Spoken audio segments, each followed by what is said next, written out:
Bueno, a seguir disfrutando tanto error tipo 2. Para aquellos que no conozcan las reflexiones, el error tipo 1 es cuando uno hace todo bien y le sale mal. El error tipo 2 es cuando uno hace todo mal y le sale bien. La verdad es que disfrutar de estas situaciones en un continente tan socialista, digo porque los rojos están por todos lados, así es que no tienen el monopolio, por decirlo de alguna manera.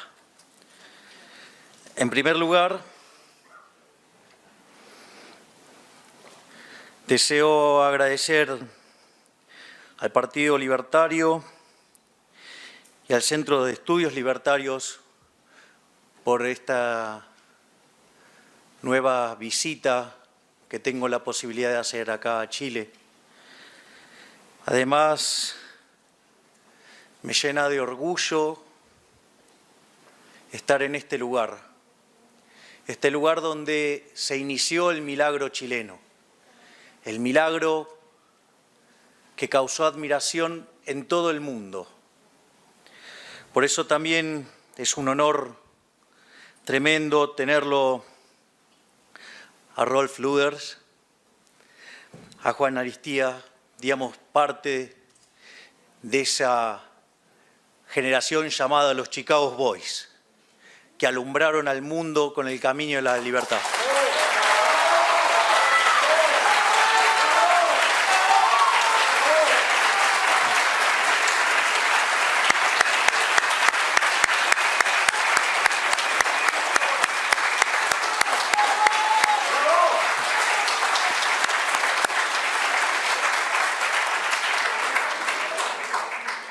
Y también deseo darles las gracias a ustedes por seguir permitiéndome disfrutar tanto error tipo 2. La charla que yo voy a dar hoy, básicamente, tiene que ver con la superioridad moral del capitalismo. La realidad es que el socialismo, en todos los lugares donde se aplicó, fue un desastre. Fue un fracaso en lo económico, fue un fracaso en lo social, fue un fracaso en lo cultural y además ese sistema asesino se cargó la vida de 150 millones de seres humanos. Entonces, la pregunta es, ¿cómo puede ser que todavía haya gente que defienda los valores del socialismo? Hayek decía que si los socialistas supieran de economía, no serían socialistas. La realidad es que, desde mi punto de vista,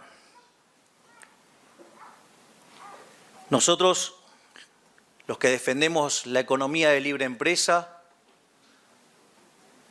digamos, somos superiores no solo en lo cuantitativo, sino que somos superiores en lo moral y somos superiores en lo estético.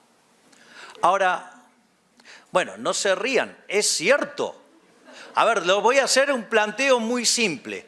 Digamos, ahora son los momentos en que me empiezo a correr del libreto. Esto es la parte inestable. Digamos, en algún momento quizás vuelva con algún otro shock. A ver, fíjense lo que eran los autos que tenían los rusos. Tenían el Lada. Era como si fuera el Fiat 1600, pero versión más fea. Es decir, como que estaba arruinada con ganas. Y además funcionaba mal. Y tenían una camioneta que era, la Lada también, que era espantosa. Y en Rumania producían el Dacia, que era como el Renault 12, pero también versión más fea. Y del otro lado, ¿qué teníamos? Teníamos el Rolls Royce, teníamos el Bentley, si estábamos un poquito más humildes. Sí, teníamos Ferrari, Lamborghini, Maserati. Digamos, muchachos, ¿qué parte, digamos, no queda clara? Es más, yo, digamos, suelo contar que por cuestiones de trabajo me ha tocado ir a países de la ex Unión Soviética. Y ustedes no saben lo que eran esos edificios. Eran cuadrados, oscuros, sin ventanas, ¿sí? Es más, era todo un desafío intentar ir al baño. Sí, se ríen porque no tuvieron que ir. ¿Y qué había del otro lado para ver? Fíjense, las Torres Gemelas, hasta que un loco intentó, digamos, las tiró, digamos, el Guggenheim. Miren lo que es la ciudad de Nueva York, el edificio Plancha, la ópera, ¿no? Digamos, el edificio Chrysler, ¿sí? Digamos, todo belleza, todo prosperidad. Entonces, es más, fíjense, digamos, o sea, yo todavía no descubrí a nadie que, digamos, o sea, se quiera ir de Estados Unidos a Cuba. Sin embargo, los cubanos se enfrentan hasta los tiburones con tal de salir de ese sistema. Es más, la única forma de ver algo lindo en Cuba es yendo para atrás. Digo, porque hoy, digamos, los edificios parecen un queso gruyère. Entonces, digo, y después, digamos, uno tiene que decir, no, bueno, pero no, Cuba nunca fue un país rico. ¡Mentira! Era el más rico de la región. De hecho, el otro día me contaba un amigo que recibía visitas, tenía familiares cubanos, y que llegaban a Buenos Aires, y Argentina era un país próspero, y se quejaban, no, pero acá no tenés esto, acá no tenés lo otro, lo odiaban. Es decir, entonces, claramente, digamos, somos superiores estéticamente, sin lugar a dudas. Es decir, si lo quieren poner un poquito más áspero, miren a las chicas feminazis y compárenlas con las de Hooter.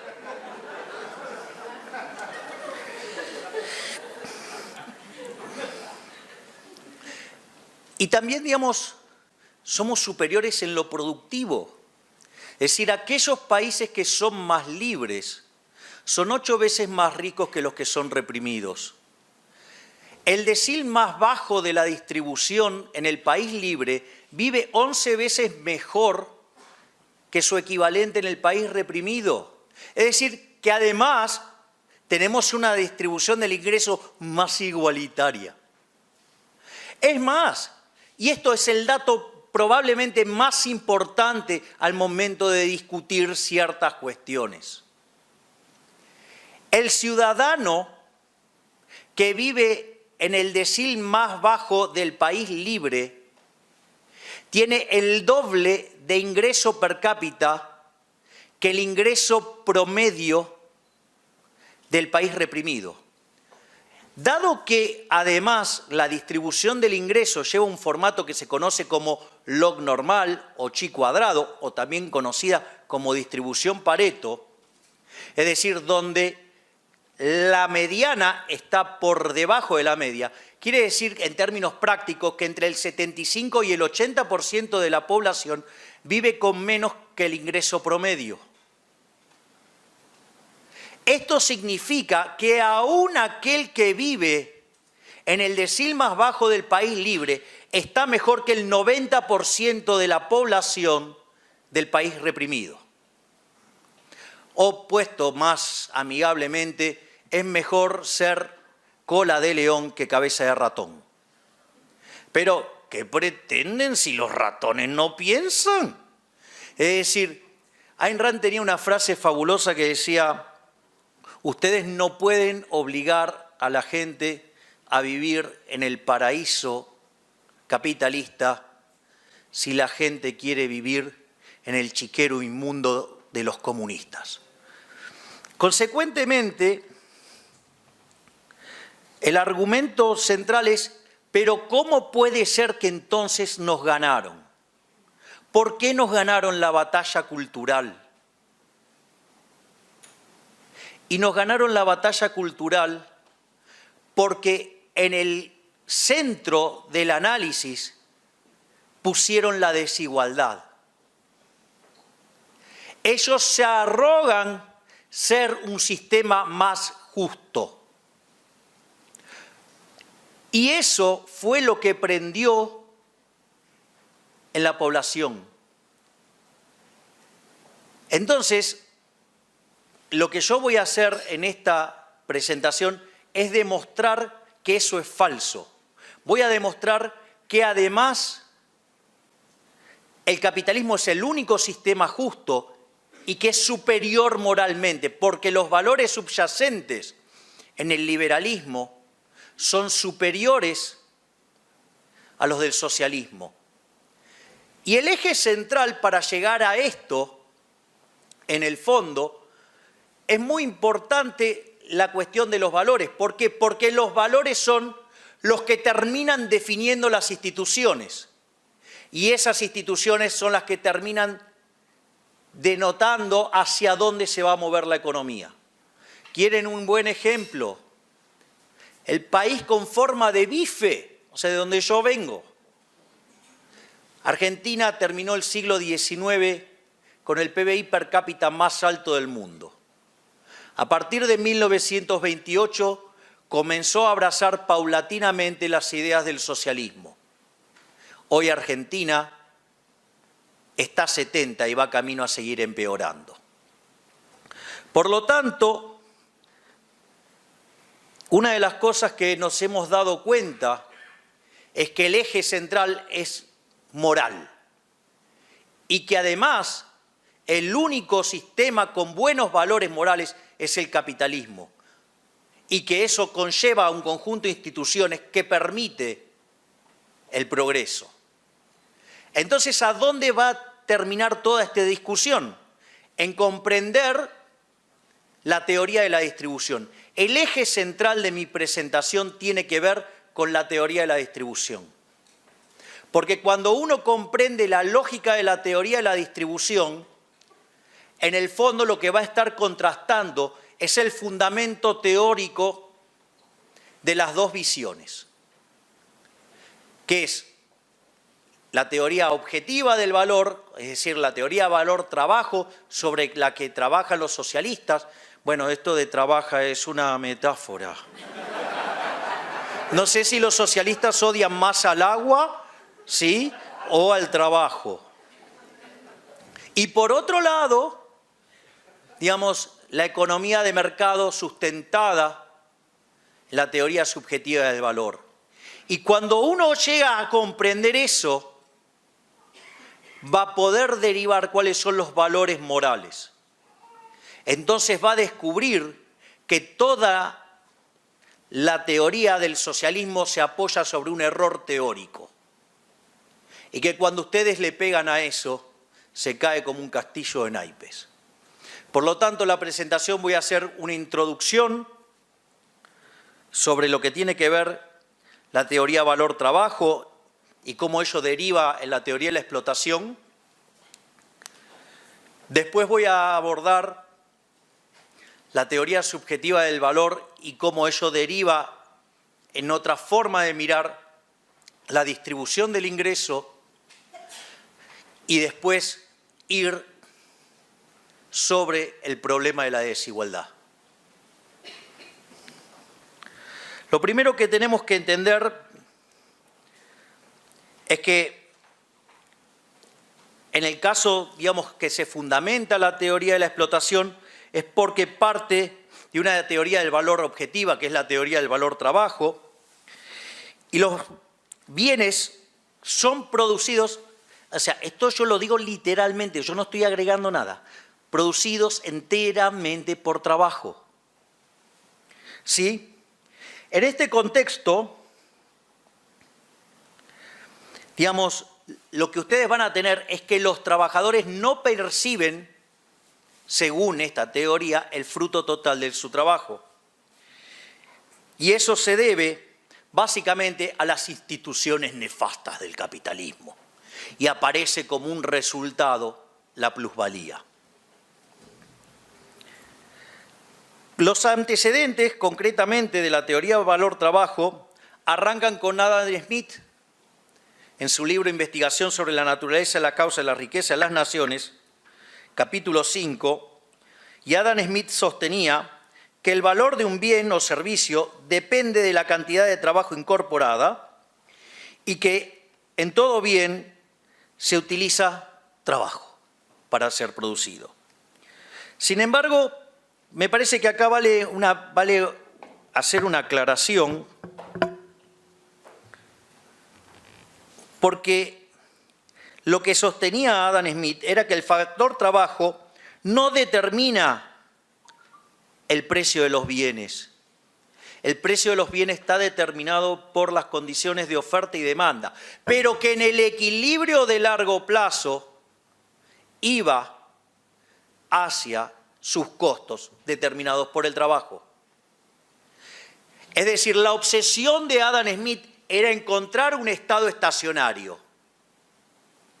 Y en ese estado estacionario, evidentemente o lo que Mises llamaba la economía de giro uniforme, no puede haber cuasirrentas.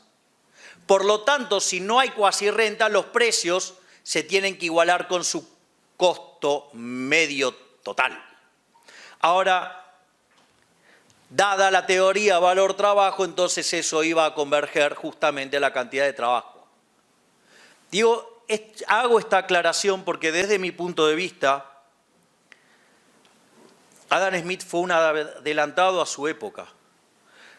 Adam Smith, desde mi punto de vista, vuelvo a sostenerlo, es a la economía lo que Gauss a la matemática. Es alguien que se adelantó 200 años. Es decir, él fue el que vio el crecimiento en un mundo cuya característica era que no crecía. Entonces, digamos, ¿qué puedo rescatar, digamos, de la teoría si tiene un problema tan grande como la teoría del valor-trabajo? Es esa obsesión por encontrar un estado estacionario. Lo aclaro porque algunos libertarios son muy críticos de Adam Smith a punto tal que le echan la culpa del marxismo. Para mí, hay otros autores que han hecho más daño al respecto, por ejemplo, como es el caso de David Ricardo.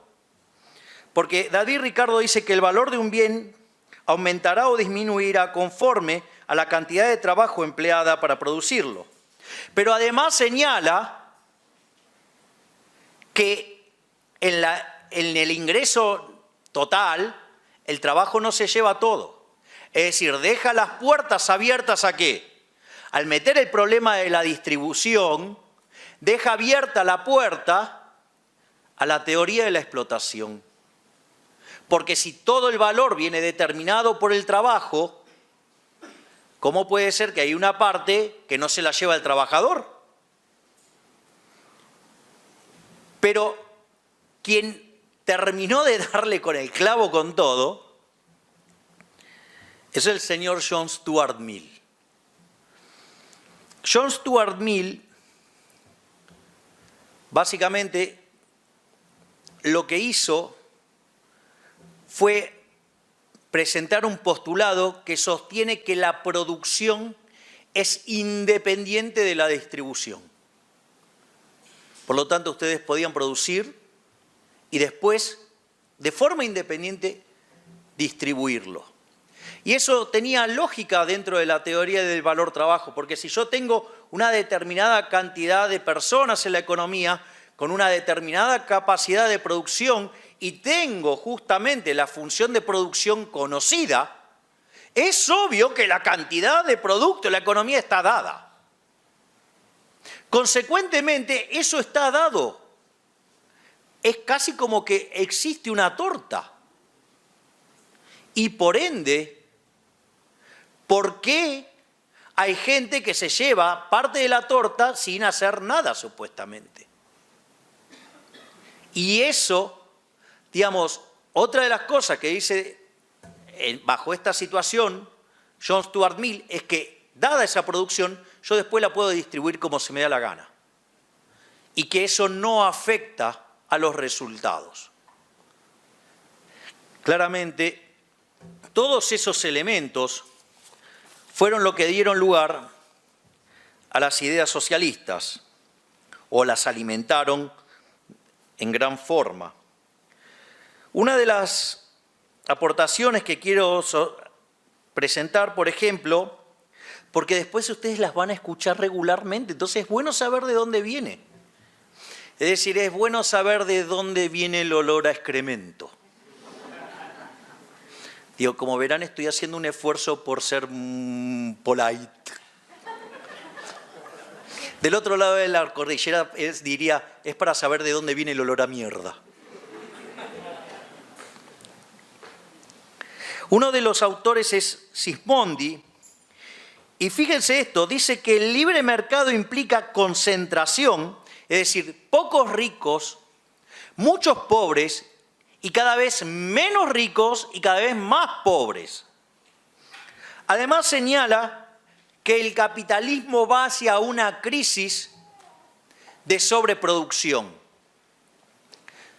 Es decir, ya digamos el señor Malthus, que escribió después que Adam Smith, ya hablaba de este problema y hablaba de los problemas de demanda efectiva, levantado por un alto impresentable en el año 1936, llamado John M. Keynes. Y todos saben que sé que se llama Maynard de segundo nombre, pero le digo John M. Keynes y se imaginarán por qué.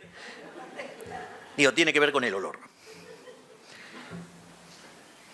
Y entonces, ¿cuál era la propuesta? Era regular y controlar el progreso. Digo, si es casi amigo de los luditas, ¿no? Es decir, nunca se pusieron a pensar, digo, estas contradicciones que tienen los socialistas, ¿no? O sea, digo, esto venía más adelante, pero voy a decir ahora. ¿Vieron? No, el tema de la explotación, la explotación. Cuando ustedes miran el progreso tecnológico, ¿cuál es la característica del progreso tecnológico? No, más cosas no me entran acá. ¿No? Sí, sí, y llévate esto también porque voy a hacer macana seguro, porque es todo vidrio. Entonces, ustedes se pusieron a pensar que cada vez que uno hace un progreso tecnológico, ahorra trabajo. Es decir, los empresarios que tanto acosan y explotan a los trabajadores, sucede que hacen mejoras tecnológicas que ahorran trabajo. Es decir, ahora sucede que tenemos un conjunto de empresarios bajo el capitalismo que son, digamos, algo así como masoquistas. Es decir, tienen la capacidad de explotar y no lo hacen. Y después encima los tildan de malos. O sea, tienen esas inconsistencias. Odian el progreso tecnológico. ¿Por qué odian el progreso tecnológico? Porque les derrumba su inmunda teoría valor-trabajo. ¿Ok? Entonces, digamos, son amigos de los luditas, ¿no? Digamos, en honor a Lud, ¿no? Que fue y rompió la máquina porque se había quedado sin laburo. Ahora, fíjense esto. Fíjense que cuando arrancó la revolución industrial, y cerca del año 1800, para ser exacto, en 1810, el mundo alcanzó una población de 1.000 millones de habitantes. Hoy viven 7.250 millones de seres humanos. Si los luditas tuvieran razón y que el progreso tecnológico genera desempleo, ¿alguien se puso a hacer la cuenta que da que el 87,5% estaría desempleado? Es decir, si ustedes quieren combatir a los zurdos asquerosos, hagan como decía Friedman, primero los datos. Vamos a otro de estos impresentables. El señor Proudhon decía, la propiedad es una estafa. Los ricos tienen propiedad a expensas de los pobres. Y esto lo que hace es menoscabar los derechos naturales de los pobres, que son la libertad, la igualdad y la seguridad. ¿Les suena? No pueden ser libres porque son pobres. Es decir, ¿y cómo lo quieren arreglar? Robándole al capitalista. ¿Sí? Ahora digo, yo nunca, digamos, conocí que un delito diera derecho a otro delito. ¿No? Es decir, si A le roba a B, B no tiene por qué robarle a C. ¿No? Y si en realidad le robó, digamos, encontremos las formas para que eso se compense, si verdaderamente es un robo. Y por último, dentro de estos precursores del socialismo, está de moda en el país con forma de bife. El colectivo está sobre el individuo. El Estado debe tomar a su cargo la producción y distribución en favor del bienestar. Digo, esa experiencia se conoció, ¿no? Digamos, o sea, fueron todos los países de la órbita soviética, fueron un desastre, fueron todos pobres. Fíjense, hasta teniendo la misma población, con la misma cultura, con los mismos valores, el desastre que causó el socialismo. Miren lo que era la Alemania capitalista y lo que era la Alemania comunista. Es decir, la canción Libre tiene que ver con alguien que se quiso ir de la Alemania comunista. Cuando dice, con su amor por banderas se marchó, cantando una canción, marchaba tan feliz que no escuchó la voz que le llamó. O sea, le dijo, ¡alto! ¿Sí? Entonces, y tendido en el suelo se quedó, sonriendo y sin hablar. Es decir, y cuando dice que de su pecho flores rojas carmesí brotaban sin cesar, lo habían matado a tiros. O sea, pero para que tengan idea. Pero el muro en realidad, digamos, el socialismo perdió esa batalla en 1961 cuando se empezó a construir el muro. Pero, es más, en Argentina hay estúpidos que lo quisieran volver a levantar y saltar del otro lado. O sea, por ejemplo, se llama Juan Grabois. Porque a veces le vienen acá y les invaden, ¿no? Digamos, como el señor del Caño, que vino a hacer destroz. No le alcanza con los que hace allá en Argentina, sino que exporta su servicio de hacer quilombo por todo, digamos, lugar donde exista algo bueno. Otro ejemplo, comparemos Austria con Hungría. Podemos comparar Cuba contra Panamá o contra Puerto Rico. Podemos comparar Hong Kong contra China. Podemos comparar Corea del Norte contra Corea del Sur. Es decir, en todos los lugares donde se implementó esta idea, fracasó. Por eso cada día me gusta más el último libro de Friedrich von Hayek, La fatal arrogancia. Es decir, fallaron y siempre es porque el otro fue tonto. O como, por ejemplo, hizo el gobierno de Macri, el kirchnerismo falló en el socialismo porque eran chorros. Entonces, como ellos eran honestos, iba a funcionar. Y fue un desastre. Fue tal desastre que volvieron los chorros. Sí, ustedes se ríen porque están de este lado de la cordillera.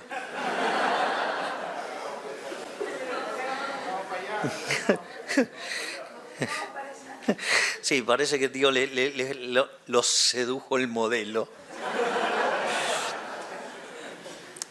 Entonces vamos ahora con lo que es la teoría de la explotación de Rodbertus.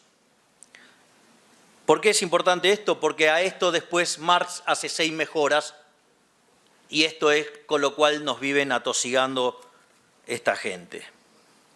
Lo primero es, por favor, ténganlo bien en claro. Solo son bienes aquellos que se producen con trabajo. O sea, los bienes de la naturaleza no existen. Es decir, digamos, si utilizan capital, no existen. Si usan el tiempo, tampoco existen. ¿No? Porque ustedes, por ejemplo, el vino, ¿no? Digamos, tiene la misma cantidad de trabajo, pero según el tiempo, vale distinto.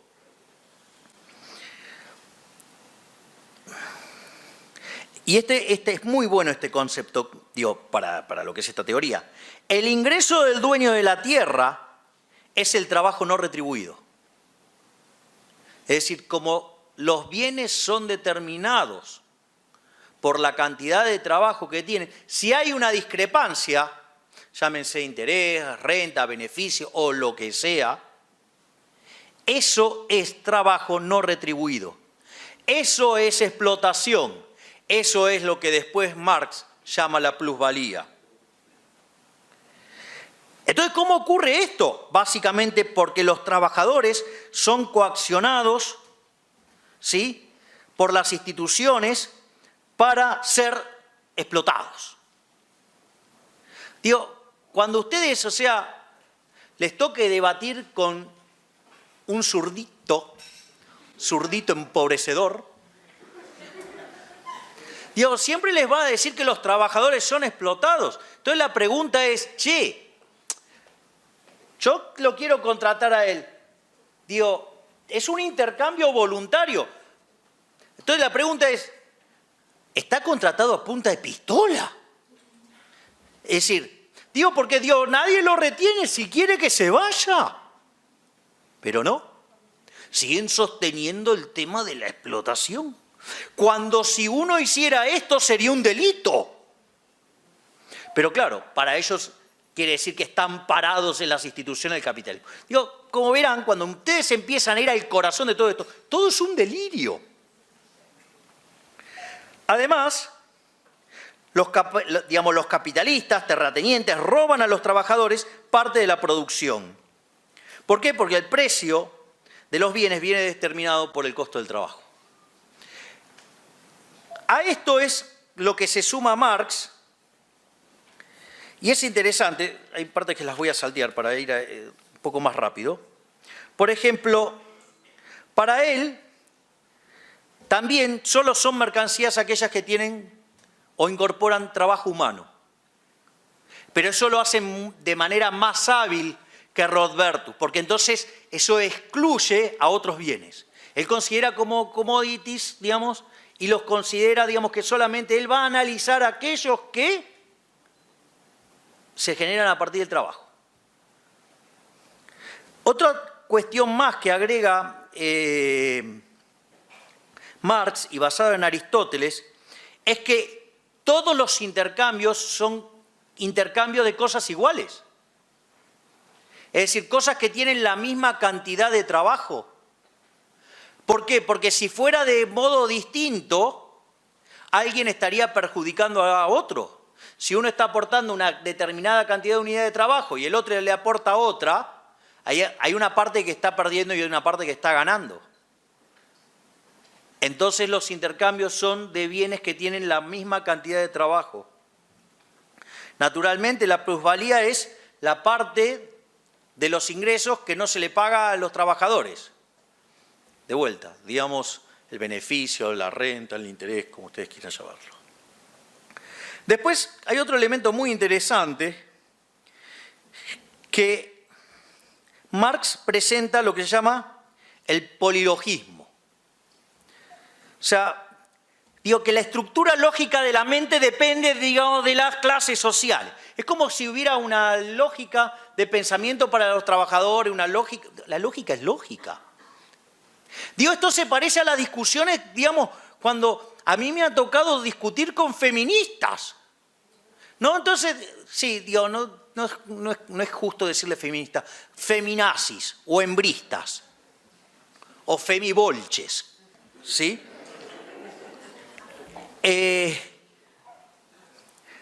Digamos, usted le está explicando que 2 más 2 es 4 y que está diciendo que es 500 y está mal. Entonces uno lo acusan de machista. No, digamos, soy mujer, no me podés criticar y decirme que estás mal. O sea, una locura. Pero todo eso es que marxismo cultural. ¿Se dan cuenta? Todas estas cosas están todas relacionadas. O sea, algunos nos focalizamos en unos puntos, otros se focalizan en otra. Pero, es decir, no hay, digamos, o sea, no hay... Por ejemplo, en Argentina la Universidad de Buenos Aires tiene un curso de economía feminista. Es decir, ¿acaso la teoría subjetiva del valor, tal cual la desarrolló Menger, hay una versión para mujeres y una versión para hombres? Digo, la utilidad marginal, digamos, cambia, digamos, en el curso de hombres o del curso de mujeres. Y ustedes se dan cuenta en la locura en la que estamos viviendo, ¿no? Pero lo más interesante es que Marx, ¿por qué usa el polilogismo? Porque en realidad, si usted lo criticaba, era un maldito burgués. Es decir, o adhería a su teoría, o usted era un maldito burgués. Es interesante que él se arrogue la representación de los trabajadores, y ahora sí voy a evitar los eufemismos, un hijo de remil puta que en toda su vida jamás trabajó. Es decir, era un vago. Es decir, ese señor primero vivió del padre. Cuando el padre se cansó de mantenerlo, se casó con una mujer, obviamente acaudalada, y vivía de la mujer. Era tan hijo de puta que le hizo un hijo a la empleada doméstica. Es decir, además tenía empleada doméstica. Y le hizo un hijo, el cual después se lo reconoció Engels. Que además, otro que decía pelear por los trabajadores, y no, digamos, era un empresario. Ustedes se dan cuenta, digamos, en la locura que vivimos. O sea, yo quiero que tomen conciencia de las inconsistencias que tienen estos chairos, dirían en México. No sé cómo le dicen acá. ¿Cómo? Chanta. Ah, bueno. Entonces, esto nos da lugar a las críticas de la teoría de explotación y de Rothbard y de Marx. Primer punto, es falso que todos los bienes solo se producen con trabajo. Digamos, no solo ingresa el trabajo, también está el capital y también está el tiempo. Claro, capital, digamos, en trabajo podemos hablar de capital humano. Es muy interesante. Voy a tomarte el punto y lo voy a... Seguramente lo conociste a Hirofumi Usawa y también a Gary Becker y obviamente a George Stigler. Digamos que después de que Robert Solow desarrolla el modelo de crecimiento en el año 56, en el año 57 intenta testearlo empíricamente y solamente explica del crecimiento 15%. En la Universidad de Chicago, Stigler sugiere, ¿sí?, que el modelo fallaba porque no incorporaba el capital humano. La parte microeconómica la desarrolla Gary Becker, la parte macro la desarrolla Hirofumi Usawa.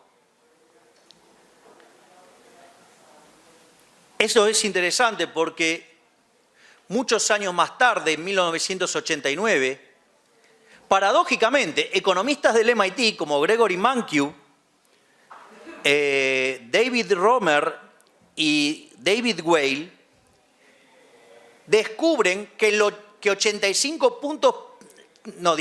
70 puntos porcentuales del crecimiento son explicados por el capital humano. Y ahora les voy a dar un ejemplo, digamos, total, digamos, vamos, venimos, es un poco caótico, pero es divertido para jugar con esto de la igualdad. Está claro entonces que el capital humano es un elemento determinante y crucial en el crecimiento económico. El capital humano tiene dos dimensiones, una que tiene que ver con comer y otra que tiene que ver con la educación o aprendizaje. Naturalmente, si todos somos distintos, tenemos inteligencia distinta, eso va a significar que al capital humano que podemos acceder es distinto. Y eso sería una fuente de desigualdad. Fíjense lo que sería el problema de igualdad de oportunidades. Gente que tiene distintas capacidades intelectuales. Un calvario para el socialista. Imagínense, ¿dónde están las igualdades de oportunidades? ¿Cómo arreglaría esto el socialista? Una cosa que podría hacer es poner un chip en la cabeza de la gente. Y cada uno de aquellos que puede generar un pensamiento por encima del coeficiente de intelectual promedio es castigado con una descarga eléctrica. Por lo tanto, digamos, eso que busca hacer que los pensamientos, para que estén todos iguales, vayan al nivel de igualdad. ¿Qué es lo que pasa cuando ustedes hacen eso bajando a lo del extremo?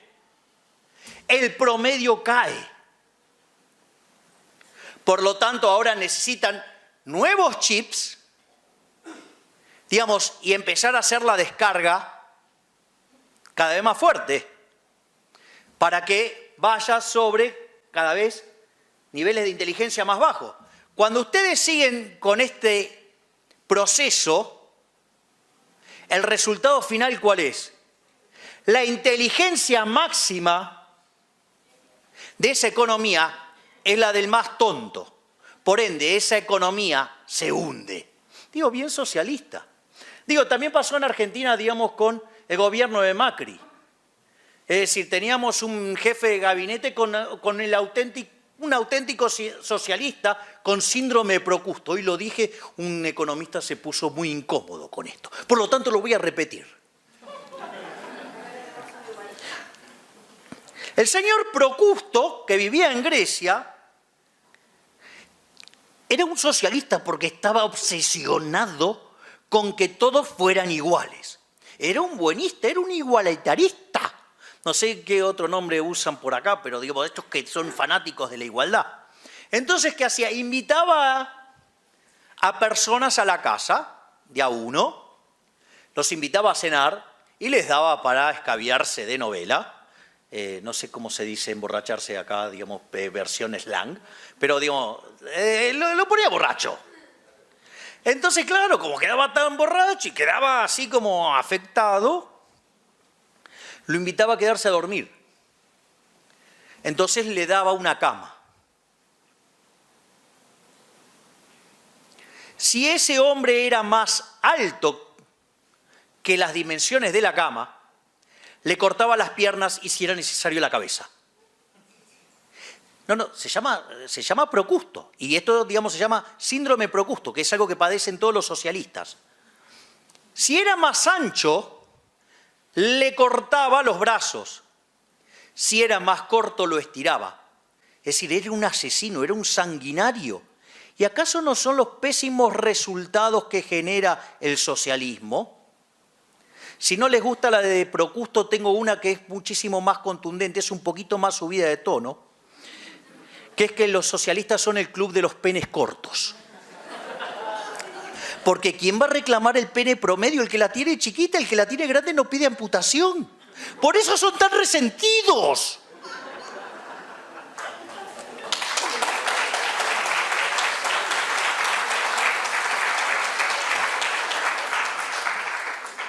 También es falso que el trabajador no reciba todo el fruto de su trabajo, porque si interviene el tiempo y el proceso productivo demanda tiempo, aun cuando solamente hubiera trabajo, no puede recibir todo. ¿Por qué? Porque si quisiera eso tendría que ir a cobrar al final de la cola cuando se termina el proceso. Pero si quiere cobrar hoy, va a cobrar el valor presente. Por ende, digamos, la presencia del tiempo, digamos, juega un efecto fundamental. Por otro lado, digamos, esta teoría tiene un problema de circularidad. Es decir, sucede que el valor del trabajo es el que determina el valor de los bienes. Entonces la pregunta es, ¿qué es lo que determina el valor del trabajo? El valor de los bienes. Es circular, no tiene solución. Obviamente, que acá es la parte más interesante, es donde empiezan a aparecer las cosas más interesantes, es que en realidad los bienes no valen por la cantidad de trabajo que tienen, no valen por cuestiones objetivas. Justamente toda la revolución de Menger, de Gibbons y de Walras tiene que ver con la teoría subjetiva del valor. Las cosas valen en función de las preferencias de los agentes. Es decir, una persona, un individuo ve un bien y proyecta sobre ese bien y lo valoriza en función de lo que puede hacer. Es más, ustedes el mismo bien en un contexto puede valer algo y en otro no. Hoy un vaso de agua les da lo mismo, pero si estuvieran en medio del desierto, cambia radicalmente. Digo, y no pasa solo con eso. Yo me acuerdo la primera vez que en mi vida escuché el disco Let It Bleed de los Rolling Stones de 1969. Me pareció inmundo. Terminé de escucharlo y lo devolví a la disquería. Dije, ¿cómo me podés vender semejante porquería? Hoy es uno de los que más me gusta. ¿Está claro? O sea, aún la misma persona con el mismo bien en condiciones que aparentemente parecidas o iguales hasta cambian las preferencias. Es decir, y esto también lleva a que entonces lo que determina el valor son las preferencias y la escasez. Vean lo ridícula que es la teoría del valor-trabajo o algo asimilable, por ejemplo, que implique sumar costos. Primer punto. ¿Alguien se dio cuenta que si los precios quedaran determinados por el solo hecho de sumar costos, no hay quiebras? Porque en el fondo, digamos, se determinan los precios desde ese lugar. Por lo tanto, no tendría por qué haber quiebras. Sin embargo, descuento, en el mundo real hay quiebras. O sea, es una muestra, digamos, de que claramente esta teoría es una estupidez. Pero otra cosa que también es importante, es falso que uno intercambie cosas del mismo valor. Justamente los intercambios surgen porque la valoración subjetiva de los bienes involucrados en el intercambio son distintas. Es más, son opuestas. Es decir, el que vende lo valora menos que el que lo va a comprar y viceversa. Por eso tienen lugar los intercambios. Si no, no tendrían lugar. Es decir, fíjense que si las cosas fueran como dicen los marxistas, casi no habría intercambios. No por nada, digamos, cuando ustedes miran los supermercados, digamos, de los países socialistas están vacíos. Entonces, y hay otra cosa también importante y que para mí es crucial en todos estos temas, y es lo que tiene que ver con el principio de imputación de Menger. Esto es clave, es clave. Es decir, hay algunas discusiones que no deberían existir más si la gente entendiera el principio de imputación de Menger. Fíjense que en la teoría del valor-trabajo, los bienes vienen dados por la suma de los costos, por decirlo de alguna manera. Entonces, no sé si, bueno, ustedes ahora no tienen inflación, pero si vieran del otro lado dirían, no, porque el problema es la cadena de valor. El problema es todo lo que ganan en el medio. Pero escúchame una cosa, si están ganando plata, ¿por qué no se dedica a hacer alguien eso entonces? ¿No? O sea, están todos viendo el negocio y nadie lo aprovecha. O sea, son todos tarados. O sea, andá y presentate a un capitalista y decirle, che, poné guita acá, mirá todo lo que rinde. ¿No? La cadena de distribución. ¿De dónde surge eso? De no entender el principio de imputación de valor. El principio de imputación de valor de Menger dice que son los precios los que determinan los costos y no al revés. Yo suelo hacer esto con un ejemplo que es, suponga que llego a una sociedad y no hay vino. Entonces descubro que me puedo llenar de guita produciendo vino. Entonces me consigo la uva, me consigo la botella, me consigo la barrica, me consigo, digamos, la etiqueta, me consigo el corcho. Y como además estoy solo, le cargo un bruto margen. Estoy frente a una sociedad de abstemios. ¿Alguien puede decir qué puedo hacer? Despacito, por favor. ¿Con la botella de vino? Ustedes acaban de percibir que subió el precio de la vaselina.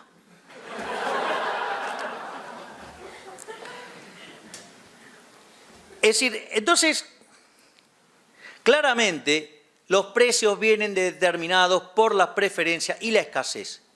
Y de ello deriva, además, la retribución de los factores. Es decir, ¿qué voy a pagar para producir vino en la sociedad de abstemio? Nada. No puedo pagar nada. De ahí que cuando uno hace un curso de microeconomía, dice que, por ejemplo, el salario es el valor del producto marginal del trabajo, que viene a ser el precio multiplicado por la productividad marginal de trabajo. Es decir, que ingresa dentro del precio las preferencias, la escasez y además la productividad. Es decir, que si ustedes le pegan a un producto que es escaso, que todo el mundo lo quiere, y además tienen productividad, se llenaron de guita. ¿Se dan cuenta? Y esto no es menor, porque esto en el fondo es lo que determina cómo se genera la distribución. Entonces ahora teniendo claro que la distribución del ingreso es un proceso que no se puede separar del proceso productivo, van juntos. Es decir, el postulado de John Stuart Mill estaba mal. Y cuando ustedes se metan con la distribución del ingreso, lo que van a hacer es afectar a los incentivos y la torta, que después vamos a ver que no es tal cosa como una torta, va a terminar siendo más chica. Entonces, para confrontar esto y para verlo con mayor claridad, planteemos el modelo alternativo, que es el modelo de libre empresa, que es el capitalismo. Es decir, ¿cuáles son las instituciones sobre las que se sostiene el capitalismo? Las instituciones básicamente son 5. La primera institución es la propiedad privada. Es decir, cuando ustedes van a hacer un intercambio, inexorablemente implica el intercambio de propiedad. Es decir, yo no les puedo vender ese sillón. ¿Cómo voy a valorar ese sillón si no es mío? ¿A cuánto se lo voy a vender? Y no sé, a lo que me venga bien, Dios, y total, no es mío. Ahora, digamos, después en una discusión en televisión me puedo pelear porque el conductor me quita el iPad para que no pueda usar los datos. Entonces, es clave la propiedad privada para que ustedes puedan intercambiarla. Es decir, que en el fondo ustedes lo que van a encontrar es que hay 2 instituciones, por decirlo de alguna manera, ahí. Una es que ustedes van a entregar la propiedad, van a entregar un bien y a cambio van a recibir algo que opera como dinero. No necesariamente tiene que ser dinero fiduciario, puede ser lo que actúe como dinero, digamos que actúe como un numerario, digamos, o como lo que se llama medio de intercambio indirecto, la terminología austríaca. Entonces, cuando ustedes a cambio de ese bien reciben dinero, esa transacción histórica, se convierte ¿en qué? En una señal. Es decir, el sistema de precios es un mecanismo de transmisión de señales. Entonces, el precio viaja por el sistema, entonces los agentes se van a coordinar en torno a ese precio. Algunos van a decidir ofrecer ese bien y otros van a decidir comprar ese bien. En la medida que las cantidades compradas excedan a las cantidades ofrecidas, se va a producir el efecto ajuste, es decir, subirán los precios o viceversa. Es decir, que fíjense que la propiedad privada es fundamental para determinar el funcionamiento del sistema de precios, porque eso genera la señal que coordina a los agentes y que ante divergencias entre oferta y demanda genera ajustes. Entonces ahí tienen bien claro por qué siempre el socialismo real funciona mal, porque no hay propiedad privada. Al no haber propiedad privada, ustedes no pueden tener precios y el sistema anda a la deriva. Una de las cosas que hacían en la Unión Soviética, mandaban espías a los Estados Unidos, ¿saben a qué? A relevar precios. Sí, así como lo escuchan, a relevar precios. Pero eso no tenía nada que ver con las preferencias, la tecnología y las dotaciones de los rusos. Por ende, funcionaban como para el traste. Pero eso también entonces le está marcando la imposibilidad del socialismo. La segunda institución es la existencia de mercados libres. Mercados libres significa mercados no intervenidos por el Estado. ¿Por qué? Porque cuando en el medio se mete el Estado, esa señal de precios se ensucia. Y al ensuciarse, la información que transmite no es la correcta. Por ende, genera problemas en el funcionamiento del sistema económico. Y cuanto más grande sea la intervención del Estado, peor va a funcionar el sistema de precios. En el límite, el socialismo real, con 100% de Estado, desaparece el precio como mecanismo de coordinación, y eso es lo que lleva al derrumbe del socialismo. La tercera institución es la competencia, pero la competencia en el criterio de Adam Smith, no en el criterio neoclásico. La competencia en Adam Smith tenía que ver con la libre entrada y salida, no con el modelo ridículo de competencia perfecta que necesita una gran cantidad de agentes. Eso tiene que ver con un problema de cuestión de índole matemática, para después poder derivar el óptimo de Pareto. O sea, toda una gran obra del onanismo para poder hacer, digamos, demostraciones de existencia, que en rigor, si miran bien la matemática, se podrían hacer de otra manera. Fíjense que, de hecho, el propio Hayek tiene un artículo sobre la competencia y dice, el modelo de competencia perfecta es tan ridículo que no hay competencia. Si son todos price takers, entonces ¿dónde está la competencia? ¿Se dan cuenta?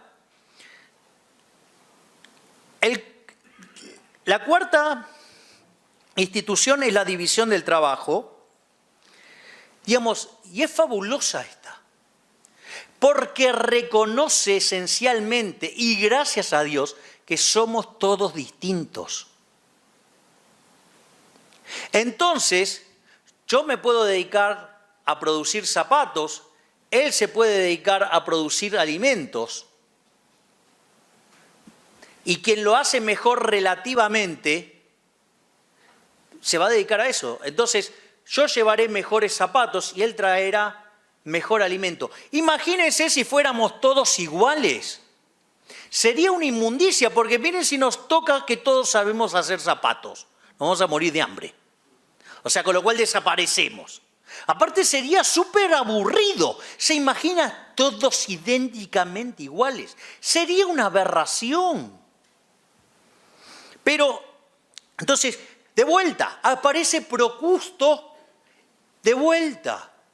Querer igualar a los que somos naturalmente desiguales conlleva un nivel de violencia tremendo.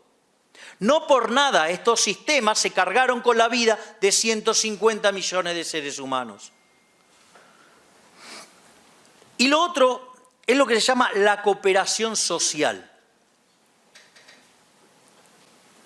Ustedes, en la economía de mercado, solamente pueden ser exitosos sirviendo al prójimo con bienes de calidad a un mejor precio.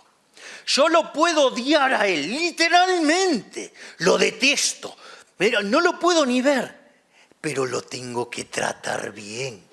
¿Por qué? Porque si no me compra mis zapatos, me voy a morir de hambre. De ahí que Montesquieu decía, donde entra el mercado las costumbres son dulces. O como dijera Bastiat, donde entra el mercado no entran las balas. ¿Quieren una aplicación interesante? La Comunidad Económica Europea. ¿Cómo hicieron para terminar con tanta violencia? Un mercado común. Los obligaron a comercializar. Entonces, cuando ustedes viven del comercio, inexorablemente conduce a la paz. Es más, es profundamente irritante cuando los zurdos dicen, porque ustedes defienden la teoría del derrame. ¡Bullshit!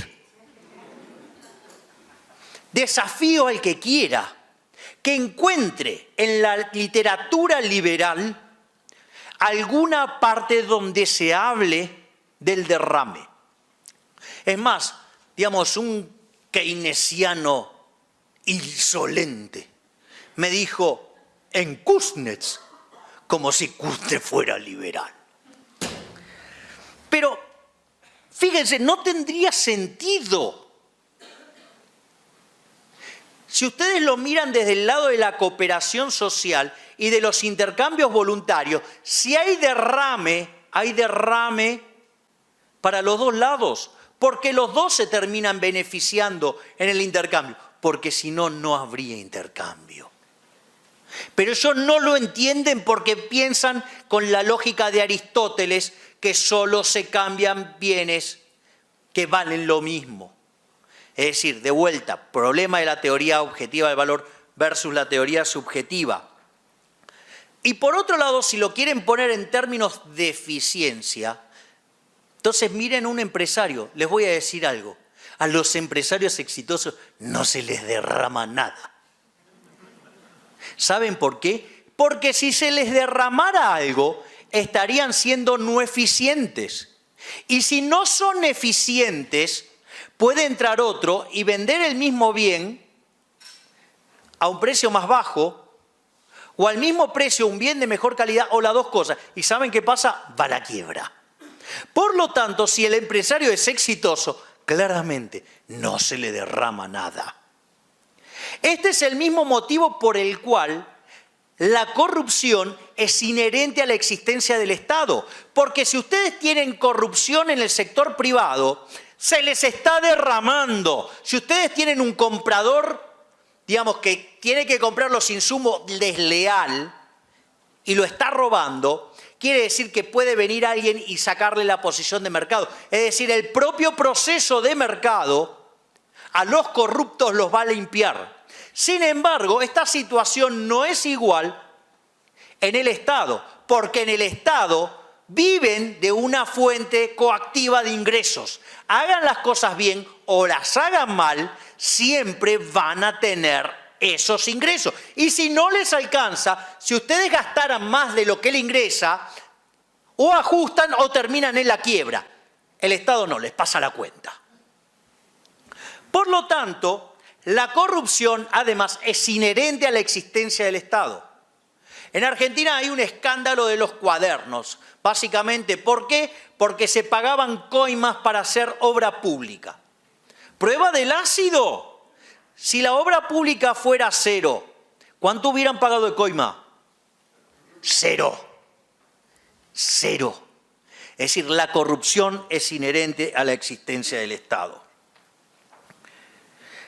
Entonces, ahora podemos también avanzar sobre la imposibilidad del socialismo.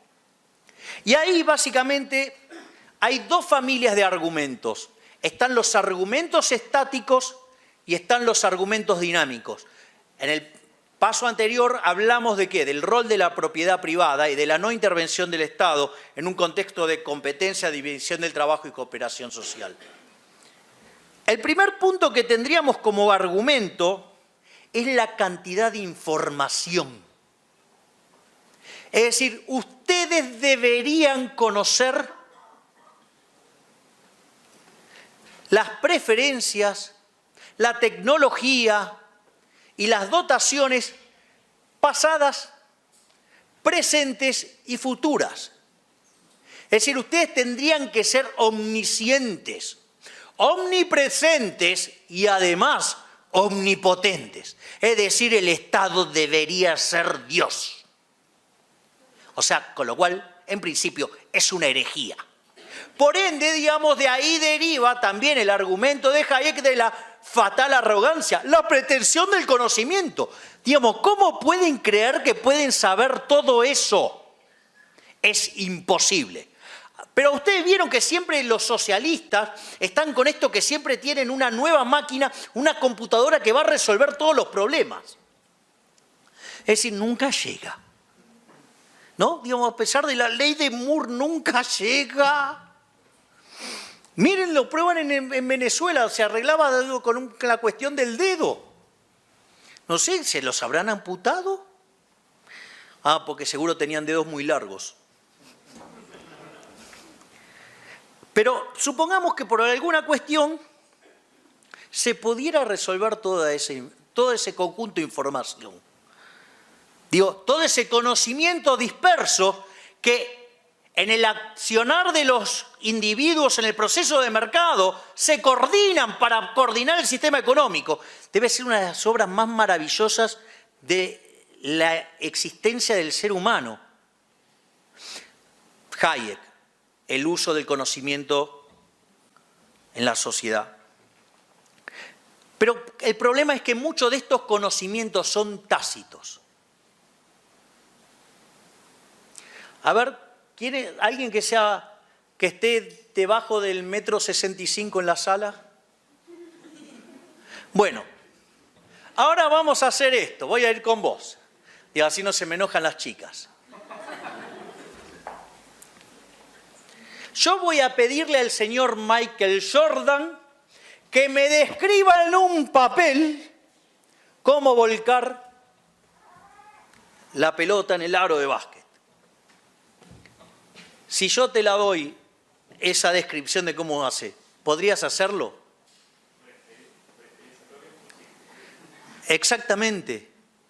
Es decir, mucho del conocimiento tiene que ver con el know-how o conocimiento tácito. Ustedes no lo pueden volcar en una hoja de papel para pasárselo al órgano planificador. Pero si aún así lo hicieran, porque, no sé, digamos, Jordan es un gran escritor, digo que para ser tan buen escritor no podría haberse dedicado al básquet, pero supongamos que es tan brillante que puede hacer las dos cosas genialmente bien.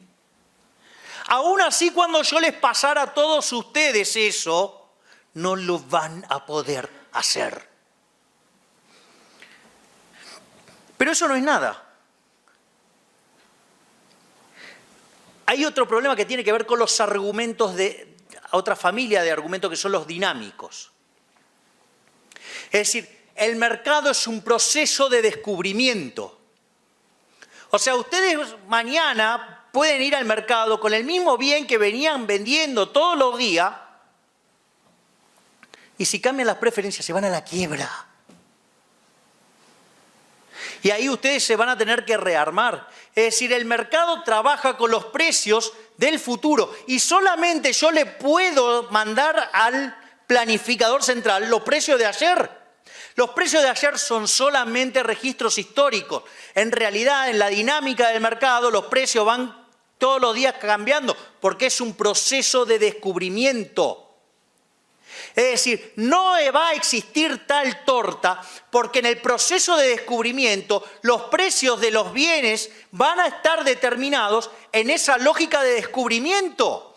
Por lo tanto, la torta es dinámica. Si existiera tal torta. Es decir, el proceso es de descubrimiento y una vez que ustedes descubren esa situación, bueno, a partir de eso podrán pagar los factores y ahí saldrá la distribución del ingreso. Pero que es un resultado natural del proceso de descubrimiento de mercado. Por lo tanto, no existe torta. No hay una torta que el señor mercado distribuye. Porque además el mercado somos nosotros, manga de brutos, hay que decirle. No es una institución, no es una cosa así esotérica, no. Somos nosotros tomando decisiones. Eso es el mercado. Digamos que tomamos decisiones para tratar de estar mejor, donde nos valemos de los distintos medios que tenemos para conseguir los fines, Mises. El concepto de praxeología, la acción humana.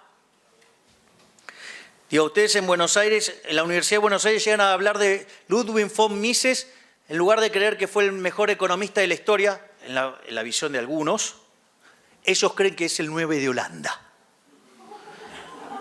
¿Cuál es el problema? El problema radica que tengo poco tiempo. Entonces, el proceso de descubrimiento, ¿cómo es? Supongan que A tiene un desperdicio que es el bien X. Y la persona B quiere producir Y, necesita a X como insumo, pero no lo sabe. Entonces, aparece una persona, ¿sí? Y entonces se encuentra que puede comprarle a A el bien X y vendérselo al bien Y. Al agente B para que produzca el bien Y. Si ustedes se fijan, todos salieron ganando. Pero claro, es un maldito especulador. Entonces, cuando el Estado se mete en el medio, bloquea ese proceso de descubrimiento y por ende el sistema se cae. Obviamente, para poder toda la parte que tenía que ver con la distribución del ingreso, vengo mal, pero déjenme que entonces rehaga la presentación en este mismo momento. Mire, lo primero que, digamos, viene el socialista, mire y dice, no, acá hay desigualdad. No, supone una persona gana 99 y otra gana 1. ¿Cuánta desigualdad? El raulciano da 99. Miren qué sociedad desigual. Lo primero es, che, ¿se te ocurrió mirar qué hay atrás de ese 99 y de ese 1? Porque sucede que el que gana 99 se rompió el lomo laburando, se la pasa laburando todo el día, y el otro gana 1 solamente a partir de la cantidad de sangre en uña, fruto de rascarse. Por lo tanto, ¿alguien podría decir que eso es injusto? Si ustedes le sacaran 49 al que se rompe el lomo laburando para dárselo al que se rasca, sí, igualaron ahí. ¿Y al otro día qué va a hacer el que labura? Va a decir, escúchame, si laburo, me llevo 50. Y si no laburo, me llevo 50. Y no laburo. Entonces, ¿cuánto va a tener? Digamos, me dedico como el otro a rascarme para que me midan la cantidad de sangre en uña. ¿A cuánto cae la producción? A 1 más 1, 2. ¿Se dan cuenta? Afecta a los incentivos. Por ende, se cae. La otra cuestión que es importante es si esos intercambios fueron fruto de intercambios voluntarios. Yo siempre suelo usar 2 ejemplos. Digo, bueno, miren, ustedes llegan a España y hay un peticito así que la rompe toda jugando al fútbol, se llama Messi. Y todos saben que aquel que lo tenga Messi va a ganar todo. Entonces todos pujan por Messi. Ahora cuando todos pujando por Messi, Messi no es boludo. Además es un héroe, porque digo, cuando puede va de impuestos.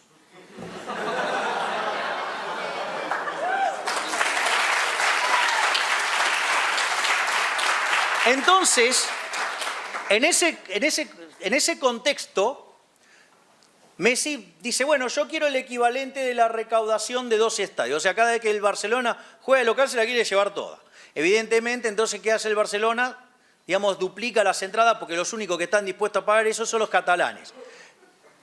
Ocurre todo el campeonato, el Barcelona gana todo, digamos, o sea, los catalanes van y bailan en paños menores en Madrid, se le matan de la risa y todas esas cosas. Pero no va a faltar el estúpido que diga, a ver la distribución del ingreso, y es Messi muy rico, después vienen los jugadores y los directivos del Barcelona, después vienen todos los españoles, menos los catalanes, y por último los catalanes. Dice, ¡qué desigualdad! Es más, algo debe pasar en Cataluña, que hay tanta desigualdad. Es que no entran en las cuentas las preferencias de la gente y que la gente consiguió la satisfacción de los bienes que ¿acaso los catalanes no estaban dispuestos a pagar por ver a Messi? ¿No les parece ahora que es una herejía querer sacarle el fruto de su trabajo a Messi para dárselo a los catalanes? Si los catalanes ya lograron lo que querían. Y Messi, como genera un producto que tiene mucho valor y además es tremendamente productivo, se llenó de guita. Se llama teoría de las superestrellas. Ahora les voy a pasar otro ejemplo, porque como verán ahí, no tiene nada de malo ese resultado. Cada uno consiguió lo que quería. Todos los intercambios fueron voluntarios. Y quejarse de eso es de hijo de puta. Es de envidioso. Entonces, hablando de envidia y gente hija de puta, mala gente, les voy a contar un ejemplo. Voy a tomar un colectivo, o sea, un bus, con mi amiga Cristina Elizabeth.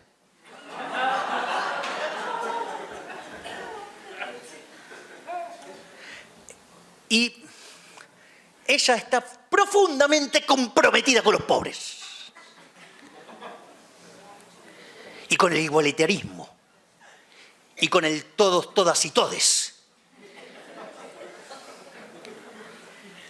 Entonces, subimos al colectivo, obviamente ella se sienta a mi izquierda, y de repente sube un señor con los bolsillos reventando de dinero. Esa situación a ella le produce un odio profundo. Dice, mirá, somos todos unos secos. Y ese tipo con todos los bolsillos reventando de dinero. A ella no le importa un carajo que esa era la plata que el señor había tomado prestado para ir y pagar la operación de los ojos del hijo que se va a quedar ciego. A ella no le importa eso. A ella le parece que toda la situación es injusta. Entonces, los colectivos suelen tener un palo así, como un bate de béisbol, que se usa para golpear los neumáticos. Entonces va, se le pone al lado al señor y le pone el palo en la cara y le dice, mira, escúchame una cosa, o me das todo tu dinero o te rompo la cabeza a palazos. El señor dice, bueno, si yo decido no darle el dinero, me va a romper la cabeza a palazos, me va a sacar el dinero, por lo tanto prefiero quedarme con cabeza y volver a intentar tratar de salvarle los ojos a mi hijo. Por lo tanto, ¿qué es lo que hace? Le da el dinero. Suponiendo que la señora Cristina Elizabeth no se gaste esa plata en carteras, no se la gaste en joyas, no se la gaste en zapatos de suela roja que se venden en Nueva York, pero ella se los hace pintar de negro, por lo tanto lo tiene que pagar 6 cifras, disculpen, en dólares. Que tampoco, digamos, o sea, se dedica al negocio hotelero y que lo hace llenar por una aerolínea del Estado. Estoy muy creativo hoy, discúlpenme. Digo, porque no puedo entender cómo puedo tener una amiga tan inmoral. Entonces va y lo distribuye igualitariamente entre todos los que están en el colectivo. ¿Alguien podría decir que esta segunda sociedad es más justa que la primera? No, porque hubo un acto de violencia. Es decir, está presente el problema de la envidia. Le produce envidia, le produce odio, es resentida. Le roba el dinero, así hay un robo. ¿Ok? Y después hay un trato desigual, porque a uno le sacó el dinero y a los otros les regaló. Es decir, que cuando ustedes van al fondo de la justicia social es injusta.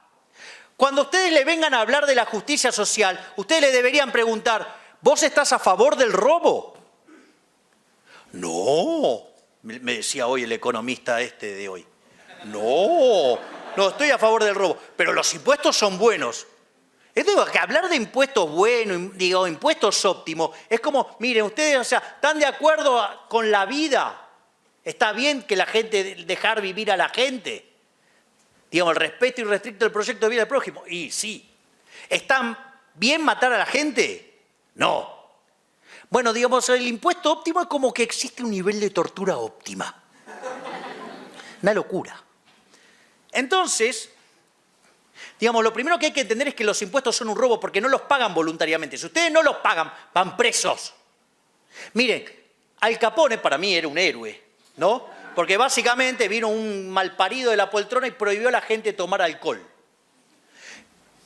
¿Qué hizo Al Capone? Dijo, hay gente que quiere tomar alcohol y hay gente que lo podría producir y no puede. Al Capone era un trader, le compraba a los productores, daban trabajo y todo y se lo vendía a los borrachos. O sea, era un héroe, todos mejoraban. ¿Cuál era el problema? El problema es que existía un pelotudo llamado Elliot Ness que lo perseguía y hacía que el negocio fuera riesgoso. Por ende, los retornos eran altos y obviamente atraía gente pesada que resolvía los temas a los tiros. Por lo tanto, al pobre Al Capone lo acusaban de traficante cuando era un mero trader. Lo acusaban de asesino cuando fue en realidad víctima de un sistema estúpido que prohibía que la gente manifestara sus preferencias. Sin embargo, no fue preso ni por asesino ni por contrabando. Fue preso por evadir impuestos. Es decir, la única vaca sagrada es el culo de los políticos. Es decir, la de ellos no se toca. La de ellos es sagrada.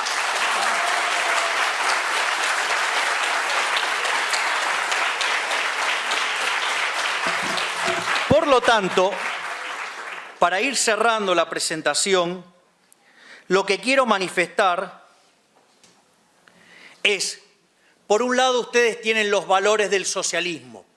es la envidia, el odio, el resentimiento, el robo, el trato desigual frente a la ley y sobre todas las cosas el asesinato. Porque ese sistema de mierda nunca se aplicó por voluntad de la gente, salvo algunos involucionados como los que viven en la parte sur del continente, más para este lado. Y del otro lado, ¿qué tenemos? El liberalismo, el respeto irrestricto del proyecto de vida del prójimo, la propiedad privada, los intercambios voluntarios, la no intervención del Estado, la competencia, la cooperación social, la división del trabajo, la paz, la armonía, el premio al esfuerzo, donde uno solamente puede ser exitoso sirviendo al prójimo con bienes de mejor calidad a un mejor precio. Es decir, la diferencia de los valores morales son enormes. ¡Esos son una mierda! Y nosotros representamos los mejores valores que se podría pedir de un ser humano. Y eso después se traduce en instituciones. Por eso las instituciones de valores morales de mierda se traducen en fracasos económicos colosales. Y por otro lado, esto, por quien adhiere a los valores del capitalismo y del liberalismo, conduce a mejores instituciones que generan prosperidad. Pero al margen de esta cuestión que cerraría este tema, yo quiero hacer una reflexión final para aquellos que creen en Dios. Digamos, si se consideran no creyentes, pueden dejar de lado esta parte de la presentación. Pero para mí, digamos, es importante. Porque en realidad, para aquellos que crean en Dios, entenderán que el socialismo es una invención del maligno y que Dios es libertario. Ustedes imagínense si el universo no se manejara por el orden espontáneo y lo manejara un colectivista, ya hubiera desaparecido. Entonces, tenemos dos claras referencias en la Biblia sobre la malignidad del Estado, que es una obra del maligno. Una es en el Antiguo Testamento, en el libro de Samuel, capítulo 8. Samuel, sus hijos no lo seguían a él, no le interesaba seguirlo a él. Entonces, como sus hijos no lo seguían, van y el pueblo hebreo le exige que les dé un rey. Entonces, indignado con la situación, Samuel se pone a orar e intenta y habla efectivamente con Dios, y Dios le dice: por eso escuchá su reclamo, pero les harías una solemne advertencia y le explicarás cuál es el derecho del rey que reinará sobre ellos. Samuel comunica todas las palabras del Señor al pueblo que le pedía un rey, diciendo, escuchen esto porque es mundial: este será el derecho del rey que reinará sobre ustedes. Él tomará a los hijos de ustedes, los destinará a sus carros de guerra y a su caballería, y a ellos los pondrá delante. Jamás irá delante el político. Los empleará como jefes de 1050 hombres y los hará cultivar sus campos, recoger sus cosechas y fabricar sus armas de guerras y sus arneses de carros. Tomará a las hijas de ustedes como perfumistas, cocineras y panaderas. Les quitará a ustedes los mejores campos, viñedos y olivares para dárselos a sus servidores. exigirá el diezmo de lo sembrado y las viñas para entregárselo a sus eunucos. Digo, los que viven del Estado. Les quitará sus mejores esclavos, sus bueyes y sus asnos para emplearlos en sus propios trabajos. Exigirá el diezmo de los rebaños y ustedes mismos serán sus esclavos. Es decir, es bien claro que el Estado es la invención del mal que nos va a llevar a la pobreza y a ser esclavos. Entonces usted dice, bueno, pues sale el Antiguo Testamento. ¿Qué dice el Nuevo Testamento? El Nuevo Testamento, en el libro de San Lucas, en el 4, versículo 5, dice, habla de lo que es la tercera de las tentaciones que recibe nuestro Señor Jesucristo. El maligno lo toma y se lo lleva a lo más alto de una montaña. Y le dice, si te pones de rodilla ante mí, o sea, ante él, digo, el maligno, ¿ves todos esos reinos? Te serán dados, porque ese poder me fue dado. Es decir, a confesión de partes, relevo de causa. Es decir, el propio demonio reconoce que él es el Estado y por eso en todos los lugares donde se aplicó, fracasó, fue un fracaso. Es decir, en el fondo, cada vez que se quiso aplicar el socialismo, terminamos teniendo el propio infierno en la tierra. Y por otra parte, ¿dónde estás, Fernando? Donde se aplicó el capitalismo, hubo prosperidad, hubo progreso, hubo paz. Y es por eso que yo quiero agradecerle a ustedes, Chicago Boys, porque ustedes han sido el brazo de Dios, han traído a Chile las ideas del libre mercado, ustedes trajeron prosperidad, ustedes fueron un ejemplo del mundo. Gracias, gracias, gracias.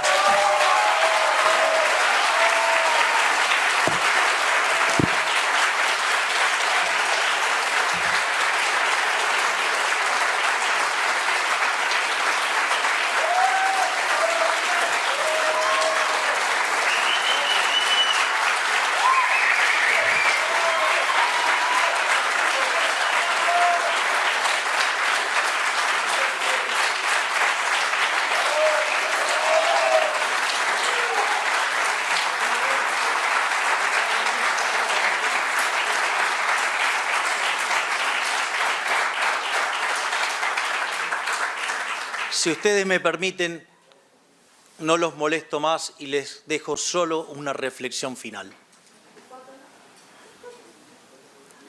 Ustedes están frente a una oportunidad histórica. Y les voy a explicar por qué.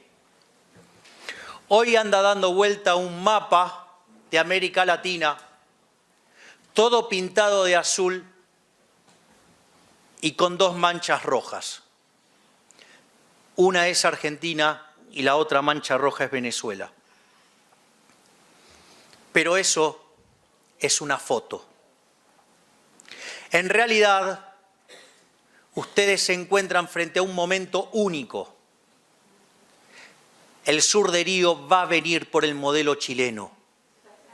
Es decir, y con la caída del modelo chileno, apuntan a que se caiga todo el mundo libre, con muchas restricciones, que existe en América Latina, para instalar la idea del Foro de San Pablo, de la Unión Soviética Latinoamericana.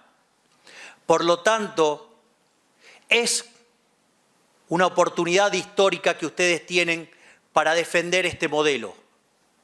Recuerden que este modelo no solo es más productivo, no solo es superior estéticamente, sino que además es superior moralmente. La madre de todas las batallas es acá en Chile.